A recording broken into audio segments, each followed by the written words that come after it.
పాలు పొందుతున్నాం. ఏ విశ్వాసంతో పాలు పొందుతున్నాం? ఏ విశ్వాసంతో నేను జీవిస్తున్నాను? అవిశ్వాసం ఎంతకాలం ఉంటుంది? అవిశ్వాసం అనేది కొంతకాలమే. అవిశ్వాస తీర్మానం మనం చేస్తుంటాం.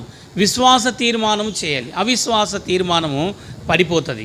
కాబట్టి కొంతకాలమేది.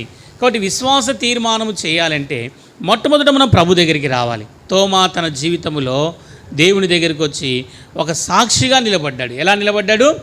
దేవుని సాక్షిగా నిలబడ్డాడు. కాబట్టి శ్రమలు వస్తాయి, శ్రమల్లో నిలబడాలి. కాబట్టి తోమా తర్వాత తన జీవితంలో ఈ దేశమునకు వచ్చిన తర్వాత ఎంతో శ్రమించాడు, ఎంతో కష్టపడ్డాడు. తర్వాత తన జీవితంలో తోమా గురించి చరిత్ర ఎంతో చక్కగా రాయబడుతూ వచ్చింది. కాబట్టి తోమా దైవజనుడు ఎంతో చక్కటి విశ్వాసం మీద పునాదులు వేసుకోవడానికి ఇష్టపడ్డాడు. నేను కూడా వస్తున్నాం, పోతున్నాం, అవిశ్వాసంలో ఉంటున్నామా? అవిశ్వాసం వలన ఏమి చేయలేం. విశ్వాసము ద్వారానే యాత్రను కొనసాగించాలి. విశ్వాసము విశ్వాసము విశ్వాసం. కాబట్టి అవిశ్వాసములో ఉంటే ప్రయోజనం లేదు. కాబట్టి తోమా అవిశ్వాసం ద్వారా జీవిస్తూ వచ్చాడు. దేవుని దగ్గర ఉన్నాడు, దేవునితో ఉన్నాడు, తిరిగాడు, చేశాడు. కానీ చివరిలో తన జీవితంలో విశ్వాసం అంటే ఏమిటిది? శ్రమలతో కూడినటువంటి మార్గము. విశ్వాసం అంటే ఏమిటిదమ్మా? శ్రమలతో కూడిన. తర్వాత తాను పొడవబడ్డాడు, కొట్టబడ్డాడు, ఉమ్మివేయబడ్డాడు. అనేకులు ఆ దేశంలో ఆయన మీదకి వ్యతిరేకంగా లేచారు. అయినను ప్రభు కొరకు సహించినాడు. ఈరోజు నేను కూడా మరి ఓర్చుకుంటున్నామా? ప్రభు బలలో పాలు పొందే మనము ఏ విశ్వాసాన్ని మనకు అవిశ్వాసముతో ఏమీ సాధించలేము. విశ్వాసములో సాగిపోవాలి. అవిశ్వాసము ద్వారా ఎన్నో పోరాటాలు. అవిశ్వాసములో ఉంటే ఏమి కూడా మనము తీసుకొని వెళ్ళలేం. కాబట్టి ఇక్కడ అందుకోసమే అవిశ్వాసివి కాక విశ్వాసివై ఉండుము. కాబట్టి ఇక్కడ చూడగలిగితే మనము అవిశ్వాసం అనేది మన జీవితంలో ఎంతో మరి బలహీనతను తీసుకొస్తుంది. అవిశ్వాసముతో మనం ఎప్పుడు కూడా వెళ్ళకూడదు. విశ్వాసం మీద ఆధారపడాలి. అవిశ్వాసంతో ఎప్పుడు కూడా వెళ్ళకూడదు. ఒక స్థలంలో దేవుడు సువార్త చెప్పమని దైవజనుడు భగత్ సింగ్ గారు చెప్తున్నాడంట. అది ముస్లిమ్స్ ఏరియా. అయితే అక్కడికి వెళ్ళడానికి మిట్ట మధ్యాహ్నం 1 గంట అవుతుంది. ఆ సమయంలో ఎవరు కూడా ఆ ఎండకు వెళ్ళడానికి ఇష్టపడడం లేదు. దేవుడు దైవజనుడు భగత్ సింగ్ గారితో మాట్లాడుతున్నాడంట. నువ్వు లేచి ఇదిగో ఎదురుగా ఉండేటువంటి ఒక ప్రదేశానికి 5 కిలోమీటర్ల దూరము ఆయన నడుచుకుంటా వెళ్ళాలి. అక్కడికి వెళ్ళడానికి మరి ప్రభు తనతో మాట్లాడుతూ ఉన్నాడంట. అదే మిగతా వాళ్ళని అడిగారు, బ్రదర్ మనం ఫలానా స్థలానికి వెళ్ళి అక్కడ మనం సువార్త అందించాలి, అక్కడికి వెళ్ళాలి అంటే వాళ్ళంట ఎండ ఎక్కువగా ఉంది కాబట్టి మనం ఇప్పుడు వెళితే అదంతా కూడా పోలీస్ కంట్రోల్లో ఉంటుంది కాబట్టి మనం సువార్త అందించలేము అని చెప్పాడు. లేదు, వెళ్ళాలి, ఆ స్థలానికి వెళ్ళాలి. మిట్ట మధ్యాహ్నము దైవజనుడు భగత్ సింగ్ గారు ఏమాత్రం సంశయపడకుండా ఏం చేసినట్ట ఆ ప్రాంతం వెళ్ళి సువార్త చెప్తున్నాడు. సువార్త చెప్తుంటే ఆ గోడ అవతల ఒక వ్యక్తి చనిపోవడానికి సిద్ధముగా ఉన్నాడు. ఆ సైనికుడు చనిపోవడానికి సిద్ధముగా ఉన్నాడంట.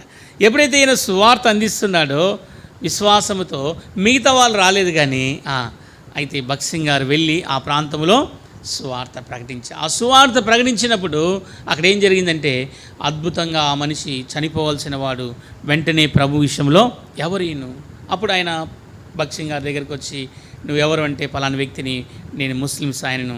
అయితే అప్పుడు ఆయన సువార్త చెప్పడము ఆరంభించి. అంటే నేను చెప్పేది అవిశ్వాసము ద్వారా కొన్ని సందర్భాల్లో వెళ్ళలేము కదా. ఏం వెళుతావులే కానీ విశ్వాసముతో సాగిపోవాలి. ఎట్లా సాగిపోవాలా? విశ్వాసముతో మనము. అవిశ్వాసం అనే మన జీవితంలో ఉండకూడదు. విశ్వాసం మీద మనము జీవించాలి. కాబట్టి అవిశ్వాసము ద్వారా తోమా నష్టపోయినప్పటికైనా తిరిగి దేవుడు సమకూరుస్తూ వచ్చాడు. కాబట్టి నీవు కూడా ఎలాంటి విశ్వాసములో జీవించాలి? కాబట్టి ఎలాంటి విశ్వాసములో జీవించాలి? విశ్వాసమునకు కావలసినటువంటి నిదర్శనాలు మనం చూడాలి. కాబట్టి అవిశ్వాసము ద్వారా మనము విశ్వాసములోనికి రావడం అనేది, అవిశ్వాసాన్ని విడిచిపెట్టుకొని విశ్వాసములోనికి రావాలి. ఆ విశ్వాసం ఎలాంటి విశ్వాసముగా ఉండాలి? ఆ విశ్వాసము ఎంత పరిమాణంలో ఉండాలి? దాని యొక్క సైజు ఎంత ఉండాలి? కాబట్టి ప్రభు వాక్యము, దేవుని యొక్క వాక్యం ఎంతో స్పష్టంగా సెలవిస్తుంది. కాబట్టి ఆ విశ్వాసాన్ని చూసుకుందాం. దేవునికి ఇష్టమైన విశ్వాసాన్ని జ్ఞాపం చేసుకోరండి. మత్తయి సువార్త 18వ అధ్యాయం, మత్తయి సువార్త 18వ అధ్యాయం, మత్తయి సువార్త 18. దేవుడు కోరిన విశ్వాసము చూడండి. దేవుడు కోరిన విశ్వాసం. మత్తయి సువార్త 18వ అధ్యాయం, మత్తయి సువార్త 18వ అధ్యాయం 20. అందుకైన 20 వచనం 17, 20 మత్తయి సువార్త 17వ అధ్యాయం 20 వచనం.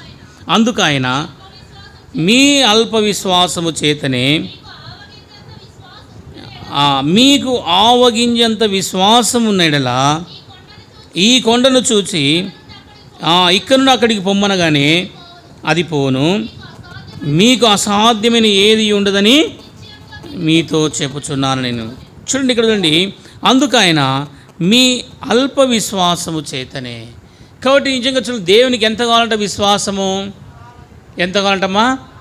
ఆవగింజంత విశ్వాసం ఉన్నదా? ఆవగింజంత విశ్వాసము.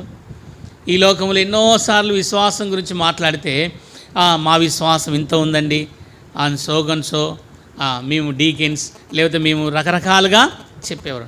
కాబట్టి చూడగలిగితే సోకార్డ్ బిలీవర్స్ అంట. ఏ బిలీవర్సు?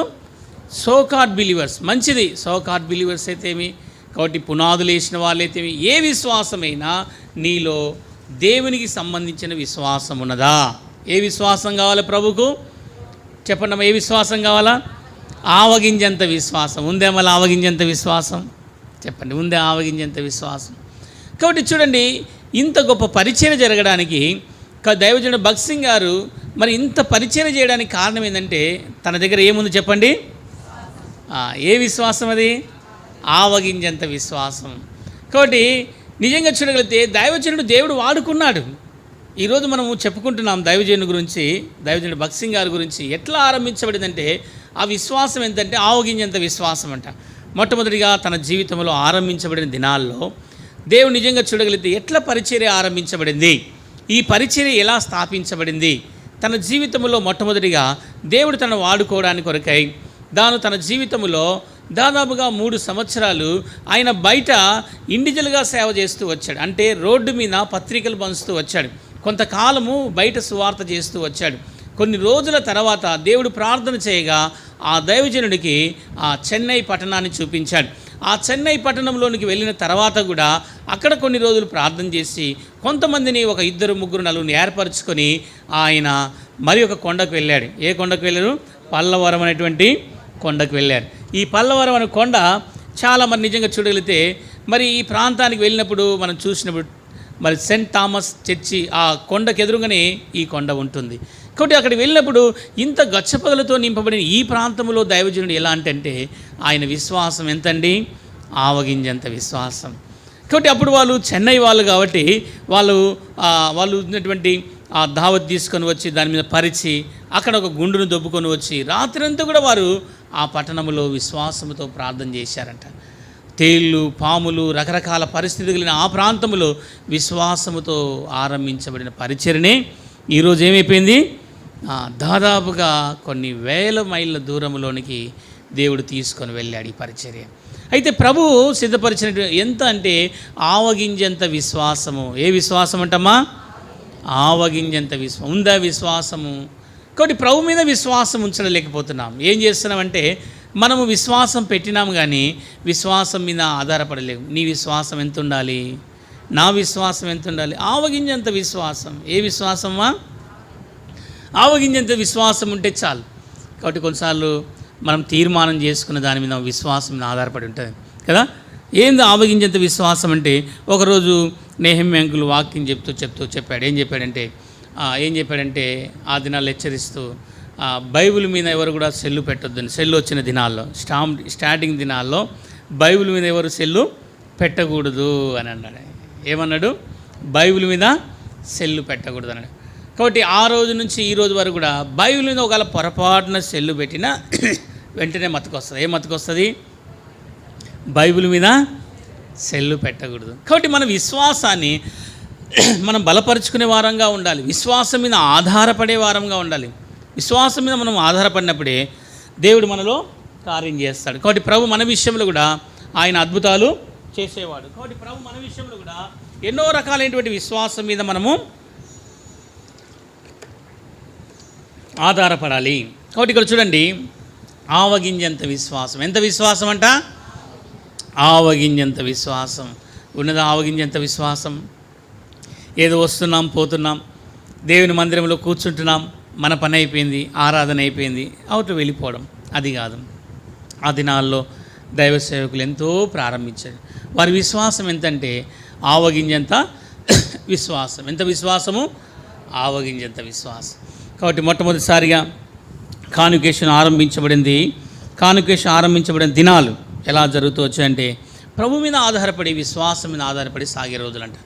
కాబట్టి అక్కడ చూసినట్టయితే మరి కాన్వకేషన్ ఆరంభించారు, ఏమీ లేవు, బియ్యము లేవు, బ్యాలీలు ఏమీ లేవు కదా, అట్లా ఆరంభించారంట ఆ దినాలు. అయితే భక్సింగ్ గారు అన్నాడంట ఒక సందర్భంలో అన్ని ఇస్తరాకులు వేసి కూర్చోబెట్టారంట. ఏమంట? అన్ని ఇస్తరాకులు వేసి కూర్చోబెట్టారంట. ఉదయకాలం టిఫిన్కి ఏమి అక్కడ కిచెన్లో ఏమి వండలేదంట, కానీ పోయి ఇస్తరాకులు పరుచుకోండి అన్నాడంట. ఇదేంది బ్రదర్, ఏమి లేవు, ఇంకా సరుకులు ఏమి రాలేదు కదా, కాన్వకేషన్కి వచ్చారు, ఉదయకాలం టిఫిన్ పెట్టాలి వాళ్ళకు, ఎట్లా బ్రదర్ అంటే ఏం లేదు, ప్రభు మీద ప్రార్థన చేస్తున్నాను, మీరు వెళ్ళి ఇస్తరు లేకపోండి అన్నాడంట. రెండో పర్యం వచ్చి అడిగారంట, బ్రదర్ భక్సింగ్ ఎట్లా బ్రదర్ అంటే, అప్పుడు అనంట వాటర్ పోయిపోండి అన్నాడంట. ఏం పోయమనంట? వాటర్. ఎక్కడి నుంచి వస్తుంది భోజనం ప్రార్థన చేసుకుంటే, వీళ్ళేమో బయట కూర్చొని సనుక్కుంటున్నారంట. అరే ఈయన ఏం విశ్వాసం అయ్యా, సరుకులు లేకుండా ఏమి లేకుండా కాన్వకేషన్ ఆరంభించారు, మరి ఎట్లా వస్తాయి సరుకులు, ఎలా వస్తాయి, సరే భోజనం ఎట్లా, ఇప్పుడు అందరికి వడ్డించమన్నాడు, కుసబెట్టినాం, పాట పాడుతున్నారు అనుకోకుండా ఒక లారీ వచ్చిందంట. లారీ వచ్చి ముందర ఆగిందంట. ఎబ్రోన్ ఇదేనా అంటే, ఎస్ ఇదే ఎబ్రోన్. ఏమండి అంటే, రాత్రి ఒక పెళ్ళి జరిగింది, ఆ పెళ్ళిలో మిగిలిన ఆహారం అంతా కూడా మేము మీ దగ్గర తీసుకురావాలని అప్పుడు భక్సింగ్ గారు చెప్పంట, అయ్యా ఇట్లా నైట్ ఏదో జరిగిందంట, వాళ్ళు ఏదో మిల్స్ తీసుకొచ్చారంటే, అప్పుడు అన్నాడట వడ్డించండి అన్నాడట. ఎంత విశ్వాసం అండి, ఆవగింజంత విశ్వాసం ఉందే మళ్ళీ. ఆ విశ్వాసం దేవుని మీద ఆధారపడుతూ వచ్చినటువంటి దైవ సేవకుడు. కాబట్టి ఇక్కడ చూడండి, మన విశ్వాసం ఎంత ఉండాలంటే ఆవగింజంత విశ్వాసం ఉండాలి. ఆవగింజంత విశ్వాసం లేకపోతే చూడండి, ఎందుకు విశ్వాసాన్ని ఆవగింజతో పోలుస్తూ వచ్చాడు? దేంతో పోలుస్తూ వచ్చాడమ్మా? ఆవగింజతో పోలుస్తూ వచ్చాడు. ఆవగింజను మనం చూస్తాం చాలా సందర్భాలు, అది అన్నిట్లో వేస్తాం కదా, పప్పులో తిరువాతలో వేస్తాం, రకరకాలుగా దాన్ని వాడతాం, పచ్చడికి పెట్టడానికి కూడా వాడతాం. దాని యొక్క స్వభావాన్ని ఎప్పుడైనా గమనించారా? దాని యొక్క స్వభావాన్ని. కాబట్టి విశ్వాసి కూడా ఆవగింజ లెక్క ఉండాలి. ఎట్లుండాలి? ఆవగింజలకు. ఒకవేళ చూడండి, దాన్ని నూనెలో వేస్తాం, తిరువాతలో వేస్తాం, ఏమైనా దాని రంగు మారుతుందమ్మా? మారుతుందే? మారదు.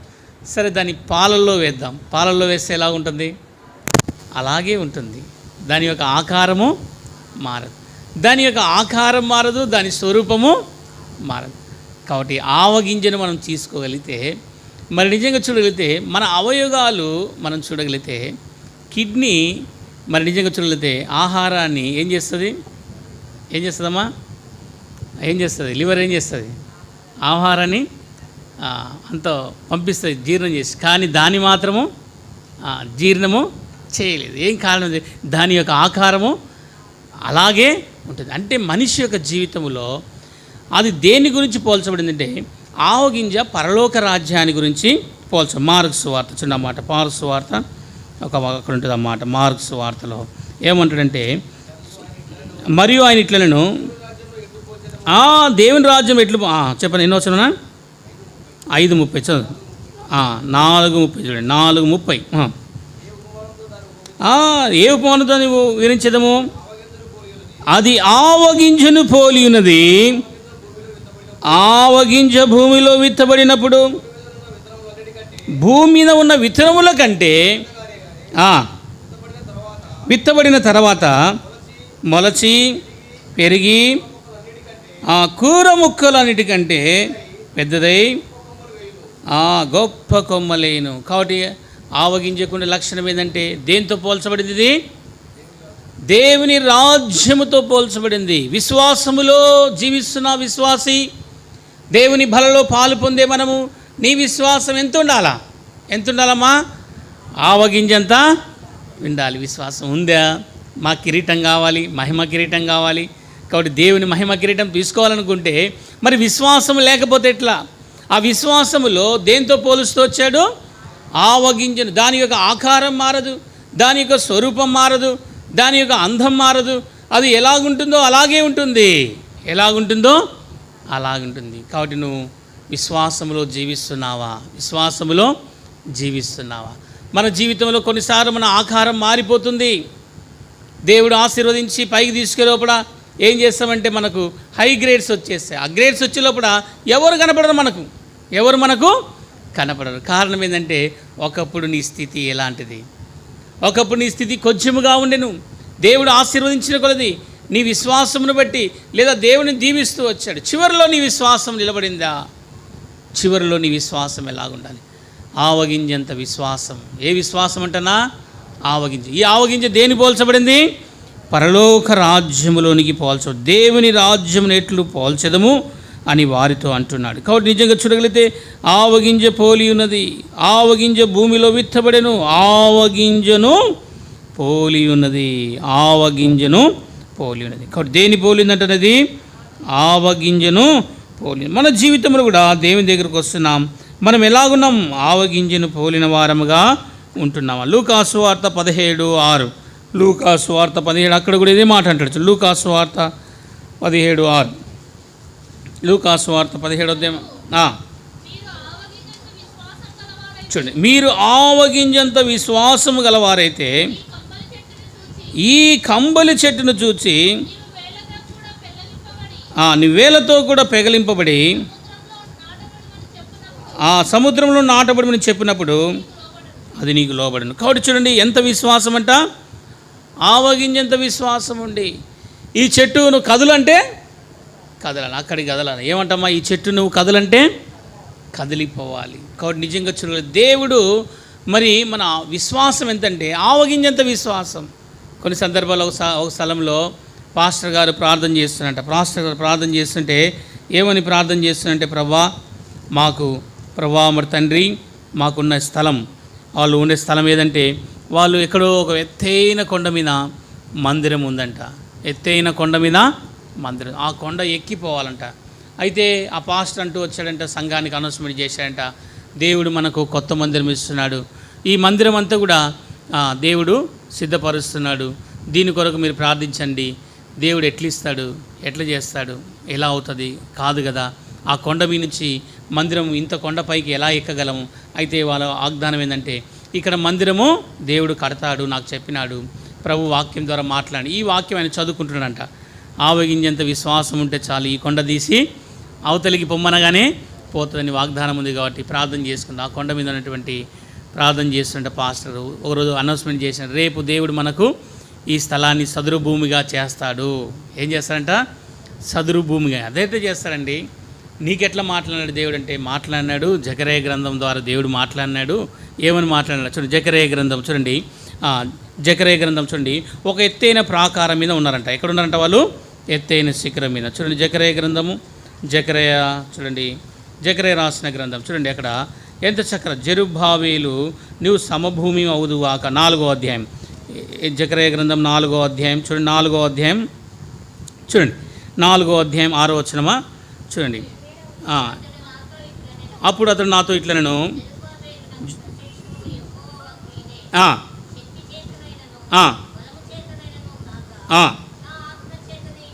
నా ఆత్మ చేత జదురుని గొప్ప పర్వతమా జెరుబ్బాబెలు అడ్డగించుటకు నువ్వు ఏమాడిదా, నువ్వు ఏమొచ్చింది అక్కడ? అడ్డం ఏమొచ్చిందమ్మా? గొప్ప పర్వతము. ఈ పాస్టర్ ప్రార్థన చేస్తున్నంట, దేవుని వాగ్దానం వచ్చింది. అయితే ప్రభు వాగ్దానం ఇచ్చాడు, రేపు ఈ స్థలంలో దేవుడు మనకు మందిరము కట్టింపబోతున్నాడు. వాళ్ళు అన్నారంట, ఎలా కట్టిస్తాడయ్యా? ఇంత గొప్ప పర్వతాన్ని ఎవరు తోగుతారు, ఎవరు తీసేస్తారు? ఈ పర్వతం అంతా కూడా సమభూమి అవుతుంది, నేల మట్టం చేయబడుతుంది అంటున్నావు కదా. దేవుని వాక్యము నెరవేర్చబడుతుందని దైవజనుడు చెప్తూ వచ్చాడట. వాళ్ళు ఏమాత్రము వినలేదు, లెక్క చేయలేదు. అయితే వారు అనుకునే రోజు వచ్చింది. దైవసేవకుడు ప్రార్థన చేశారు, రేపు ఈ స్థలాన్ని మనకి ఇవ్వబోతున్నాడని. అయితే అనుకున్న రీతిగలని కొందరు ఆయన దగ్గరికి వచ్చారంట. అయ్యా ఈ స్థలం ఎవరిదంటే గుట్ట మీద అంటే నాదే అన్నాడంట. నీదే అయితే అయ్యా మాకు ఈ మన్ను కావాలి, అయితే ఈ మన్నంతా మేము తీసుకుంటాం, అయితే నీకు కింద ఒక మందిరాన్ని కట్టిస్తాం. అప్పుడు ఏం చేసింటే వాళ్ళంతా పొకిలింగ్తో అంత మన్ను దోక్కున్నారంట. దోక్కున్న తర్వాత అక్కడ కింద ఏం చేసిన, ఆ ప్లేస్లో మందిరాన్ని కట్టించారు. దేని విశ్వాసం ద్వారా? ఆవగింజంత విశ్వాసం. అది కొండ ఇక్కడ సముద్రం అవతలికి పోమంటే కూడా వెళ్ళిపోతుంట. ఎక్కడికి వెళ్ళిపోతుంట? సముద్రం అవతలి కూడా. ఆవగింజంత విశ్వాసం. ఎంత ఉండాలంట విశ్వాసం అన్నా? ఆవగింజంత విశ్వాసం ఉందా? లేదు మన దగ్గర. మనం ఎన్నోసార్లు ప్రభువులలో పాలు పొందుతున్నాం. మనకు కిరీటం కావాలి. ప్రధాన కాపరి, నడిపించే కాపరి నీతో ఉన్నాడు. ఆ ప్రధాన కాపరి అంటున్నా నీకు ఎంత కావాలి విశ్వాసం అంట? ఆవగింజంత విశ్వాసం ఉన్నదా? ఈ లోకంలో జీవిస్తున్న ఆవగింజతో పోల్చబడింది. విశ్వాసం మీద ఆధారపడాలి. దేని మీద ఆధారపడాలి? విశ్వాసం. దేవుని మీద ఆధారపడి దేవుని మీద విశ్వాసంతో జీవించు. విశ్వాసం ఎంత ఉండాలి?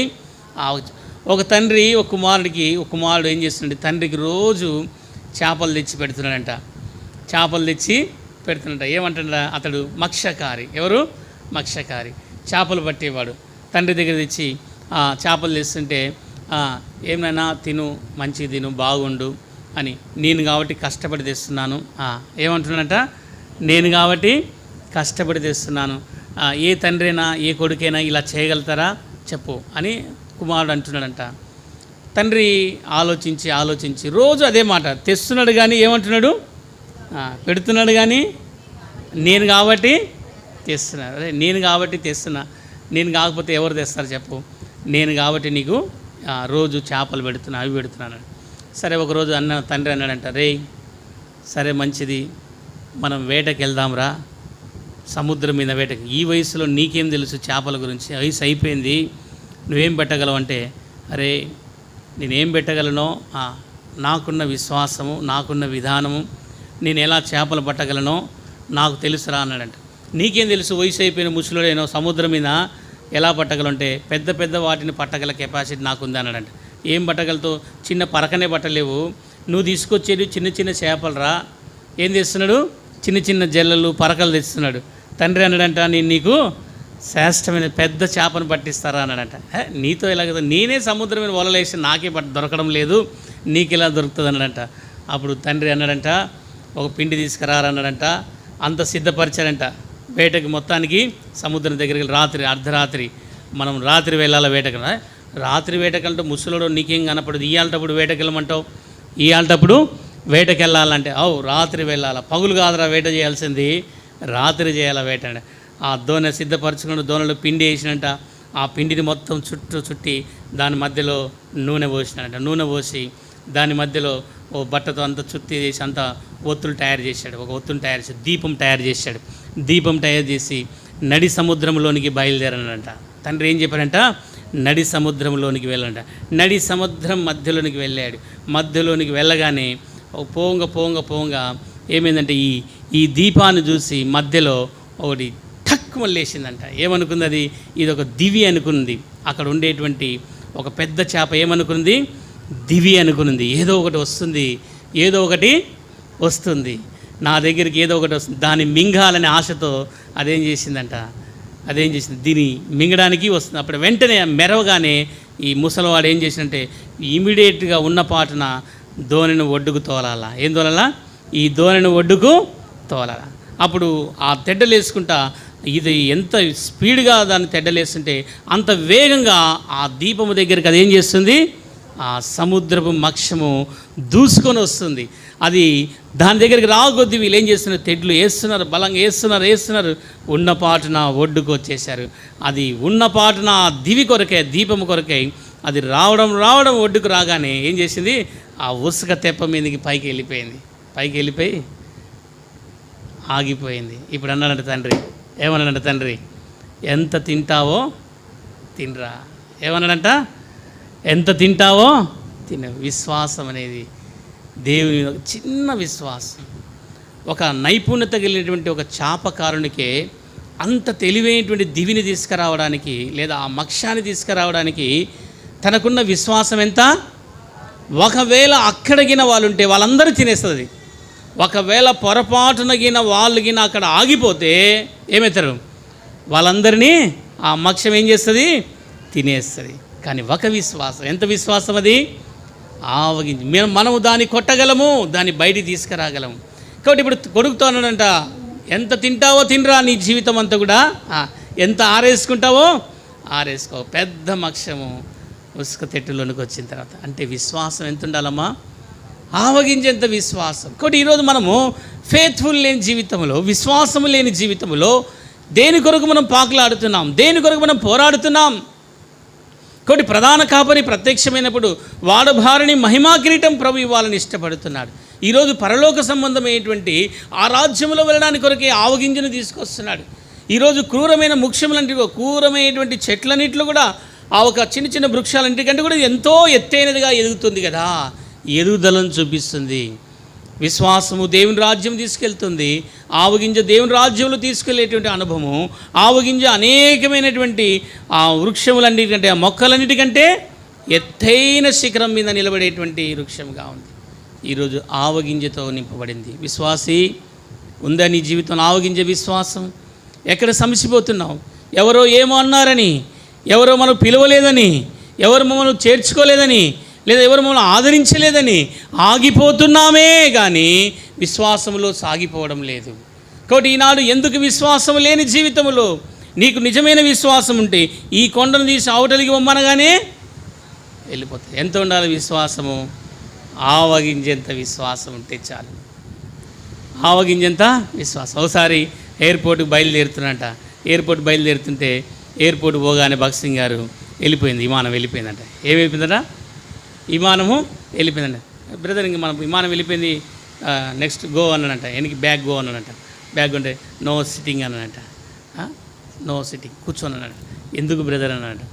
ప్రేయర్ చేద్దాం, ప్రార్థన చేద్దాం అన్నాడు. ఆయన ప్రార్థన చేయడం ఆరంభించాడు భగత్ సింగ్ గారు. ఆయనలో విశ్వాసం ఉంది. విమానం టేక్ అయిపోయిన తర్వాత మళ్ళా అది అప్ డౌన్లోనికి రావాలంటే అదెంతో మరి అసలు రాని అసాధ్యమైనటువంటిది, అసాధారణమైనటువంటి విషయం. ఒక్కసారి విమానం పైకి ఎగిరిన తర్వాత కిందికి రావడం అనేది అసలు జరగదు కదా, అసలు జరగదు. అలాంటి దినాల్లో ఒక రాణి ఏం మర్చిపోయిందంట? బాత్రూములో తన చేతి ఉంగరం మర్చిపోయిందంట. ఆ ఉంగరం కోసం వెంటనే ఏం చేశారంట? ఆ విమానాన్ని మళ్ళీ అప్పుడు తిరిగి మళ్ళీ వెంటనే ఏమైందంటే అనౌన్స్మెంట్ వచ్చిందంట, భగత్ సింగ్ కమింగ్. అక్కడ ఉండే వాళ్ళందరూ ఏమేనంట? ఆశ్చర్యపడి, ఏంది విశ్వాసం అది? ఆవగింజంత విశ్వాసం. ఈరోజు మనం దేవుని పని జరిగిస్తున్నాం కానీ విశ్వాసం లేదు. ఏం కారణం? అంటే దేవుడు సహాయం చేస్తాడో చేయడో, దేవుడు కృప చూపిస్తాడో చూపించడో ఎందుకు అనుకుంటున్నావు? ఎందుకు నీలో అల్ప విశ్వాసం ఉంది? కాబట్టి ఎందుకు మనం విశ్వాసం మీద ఆధారపడడం లేదు? కాబట్టి దేవునికి ఇష్టమైనది ఆవగింజంత విశ్వాసం ఉంటే చాలు. ఈరోజు మనం ఎంత విశ్వాసం పెట్టాల్సిన అవసరం? ఇంత పెద్ద విశ్వాసమే, ఆవగింజంత విశ్వాసం. దేవుడు నాకు సహాయం చేయగలడు. ఏం చేయగలడు? దేవుడు నాకు సహాయము చేయగలడు. ఒక ఇంటర్వ్యూకి వెళ్ళాడంట. ఇంటర్వ్యూకి వెళితే ఆ ఇంటర్వ్యూలో జాబ్ కొరకు అందరు ఎదురు చూస్తున్నారంట. జాబ్ కొరకు ఎదురు చూస్తుంటే ఆయనకంటే ముందు ఎంతమంది ఉన్నారంట? 5 మంది ఉన్నారంట. 5 మంది తర్వాత ఈయన లోపలికి వెళ్ళాలి. తర్వాత మొదటి వానికి మోషన్స్ వచ్చిందని బయటికి వెళ్ళిపోయాడంట. రెండో వానికి అప్పుడే ఎవరో చనిపోయిన కబురు వచ్చిందంట. మూడో వానికి ఏదో యాక్సిడెంట్ అయిందని అప్పుడే బయటికి వెళ్ళిపోయాడంట. 4వ వాడు కూడా బయటికి వెళ్ళిపోయాడంట. చివరికి మిగిలింది ఎవరు? దేవుని మీద ఆధారపడేటువంటి ఒక వ్యక్తి. ఇప్పుడు ఆయన అన్నాడంట, లోపలికి వెళితే ఇంటర్వ్యూలో సెలెక్షన్ తీసుకున్న తర్వాత అప్పుడు చూశాడంట. చూస్తే ఆయనకు జాబ్ సెలెక్షన్ అయిపోయింది. కారణం ఏంటంటే దేవుడిచ్చేటువంటి కృప.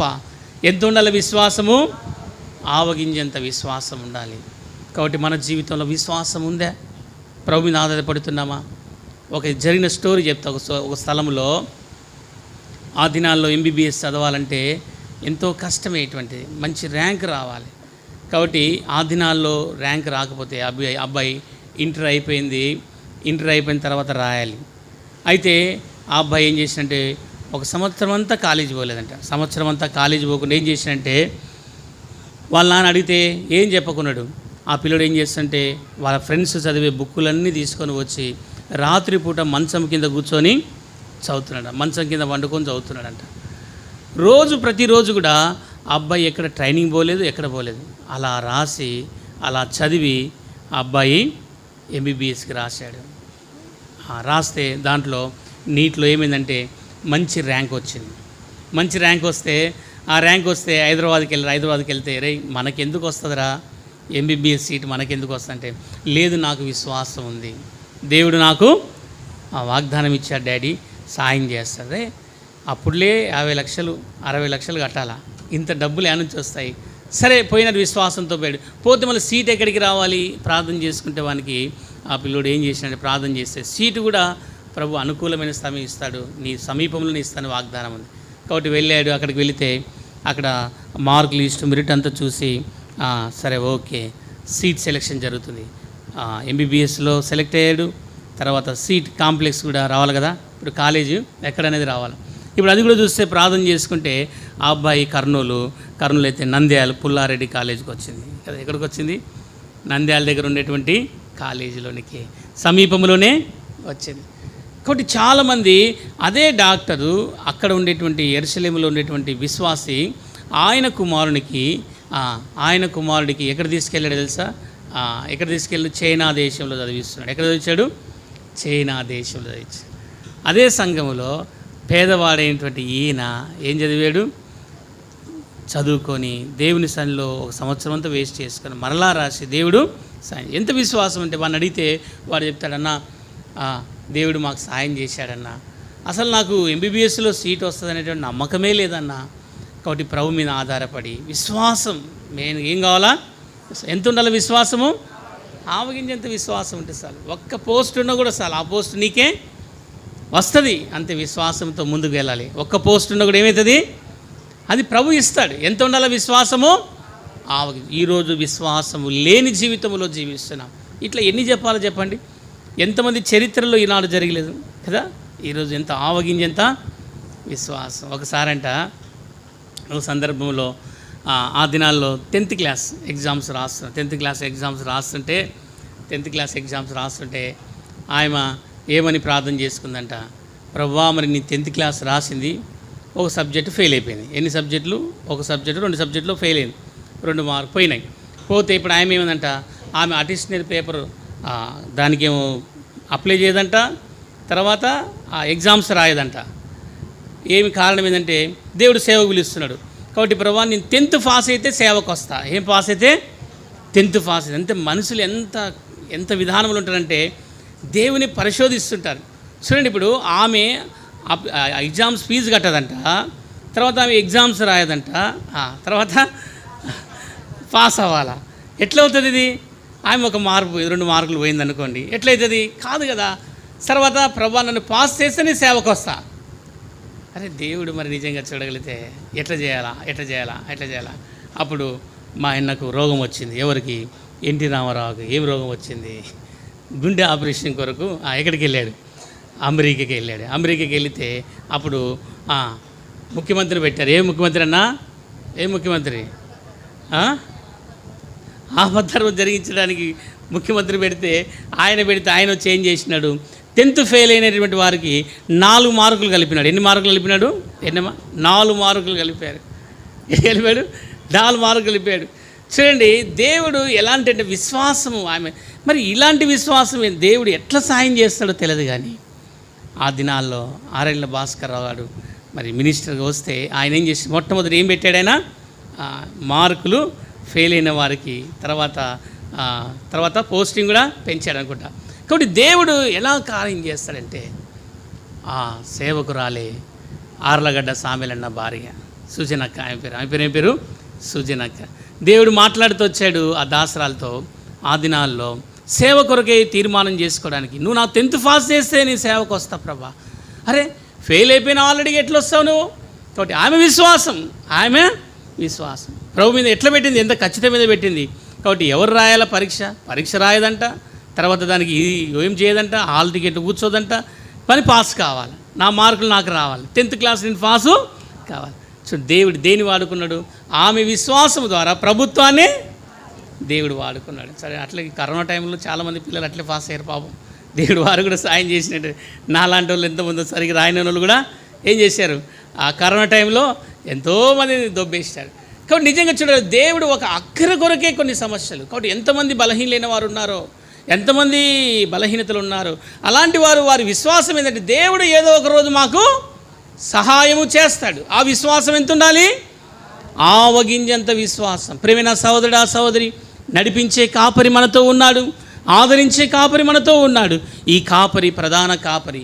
మహిమా కిరీటం మనం పొందాలి అంటే మనం ప్రభుతో చక్కగా ఉండాలి. కాబట్టి విశ్వాసం చూస్తున్నాం. కాబట్టి తోమా యొక్క విశ్వాసం అవిశ్వాసవి కాక నీ విశ్వాసమై ఉండు. అయితే దేవునికి కావాల్సిన విశ్వాసం ఏది? ఆవగింజంత విశ్వాసం. ఉన్నదా ఆవగింజ? చెప్పండి. దాని ఆకారం మారదు, దాని స్వరూపం మారదు. మనం ఏదైనా తక్కువ చేస్తే, ఏదైనా ఇయ్యకపోతే, దేవుడు మనకు ఏదైనా సహాయం చేయకపోతే మన ఆకారం మారిపోతుంది, మన సౌందర్యం మారిపోతుంది, మన ముఖ కలయికలు మారిపోతున్నాయి. కానీ ఆవగింజ అలాగునా మారదే. అది నూనెలో మారదు, అది పప్పులో మారదు, అది పాలలో మారదు, అది నీళ్ళలో మారదు, అది కడుపులో మారదు. చూడండి ప్రియమైన సహోదరుడా సహోదరి, నా జీవితము ఎందుకు ఆవగింజతో పోలుస్తున్నాడు? ఈరోజు ప్రభువుల దగ్గరికి వచ్చావు. ఆవగింజ లాంటి జీవితం మనం ఎందుకు కలిగి ఉండకూడదు? ఆవగింజ యొక్క స్వభావం మనం ఎందుకు కలిగి ఉండదు? అది క్రూరమైన వృక్షములన్నింటిలో కూడా అది పెద్దగా ఎదిగేటువంటి వృక్షం చూస్తున్నాం. ఈరోజు ఆవగింజను దేనితో పోలుస్తున్నాడు? దేవుని యొక్క సన్నిధిలో విశ్వాసం నింపబడ్డావా? విశ్వాసముతో యాత్రను సాగిస్తున్నావా? లేదా తాత్కాలికమైన విశ్వాసంతో వెళ్ళిపోతున్నావా? నడిపించే కాపరి మనకున్నాడు. ఆ కాపరి విశ్వాసములో మనం తీసుకొని వెళ్తున్నాడు. అలాంటి విశ్వాసంతో బలపడినట్లుగా ప్రభు మనకు సహాయం చేయాలి.